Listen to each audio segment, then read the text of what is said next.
We close each Sunday morning with a peaceful moment of nature. So how do our camera people get those pictures? We asked Connor Knighton to find out. A 27-hour drive away in northwest Nevada, Derek Reich is on the hunt for some desert bighorn sheep. And obviously, because we have come to record him... Where are you guys? Trying to record them, he has not been finding too many. Until finally, a family appears. Listen closely. When you first got out and saw them up here, we were listening to your mic on our audio setup. And your heart was beating so fast that we could hear it. Seriously? Yeah. Is there an excitement for you? Yeah, there's always an excitement. Ever since their debut in 1979. We thought you might like a couple of minutes of silence now.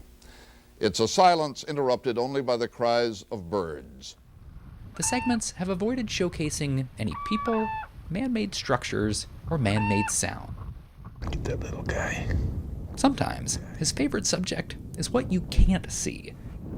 That's looking at us. But Reich says those places are getting harder and harder to find. I was thinking back on the ones I've done in the past and how much more difficult it is to not have a jet flying overhead or not have a leaf blower firing up down the street or a traffic going by.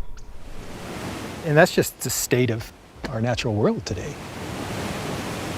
If you did away with it, what do you think the fallout people would be? riot. When I meet people and tell them what I do for a living, oh, that's the show that's got the nature at the end of it. See, that makes me happy. It tells me that there's some hope, that people feel strongly about this stuff. They say it's like NASCAR on steroids. These planes go more than 500 miles per hour. But yesterday, that thrill became a nightmare. In fact, witnesses described the scene as absolute carnage.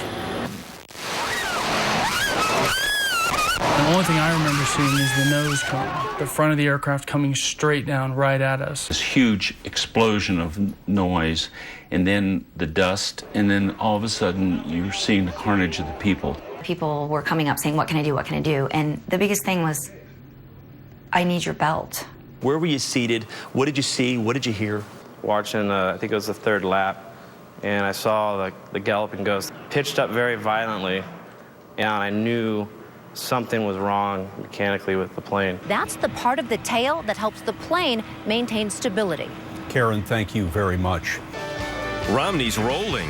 He's expecting a huge win in Nevada today. We got good news this morning on job creation in January. I hope that continues. We get people back to work. Happy Labor Day! September 6th, Fallon, Nevada. While her aide tries to discipline the press, Angle hears from voters. I hope you beat the crap out of Harry Reid. I hate that guy. Okay. It's never, never, never been a good bet to bet against the American people. Never. Rising waters. The third Pacific storm in less than a week pushes many Northern California rivers over their banks. Carter Evans is in Sonoma. What was it like looking at those students, looking for your son's face? It's an out-of-body experience. I kind of felt like I lost my son. You're taking our rates away. They're not looking at the real problem. They're not looking at the real issues. They have an agenda. Their agenda is to disarm the country.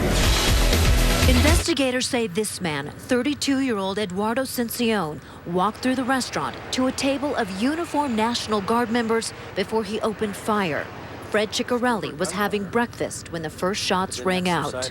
We thought it was just a bunch of fireworks, and then all of a sudden, the glass started to shatter. My partners went under the table, and he was firing at the military personnel.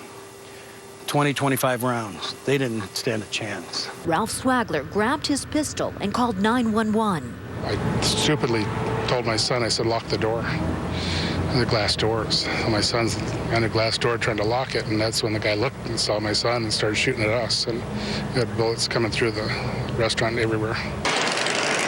There was no thought of going out there to confront him. None at all. Bill, I wonder, are there any clues as to why he did this? Well, Scott, we do know that he filed for bankruptcy back in 2009, but his family says he was no longer troubled by that. In fact, they said he didn't seem troubled at all, that he seems to have just snapped. Thank you, Bill.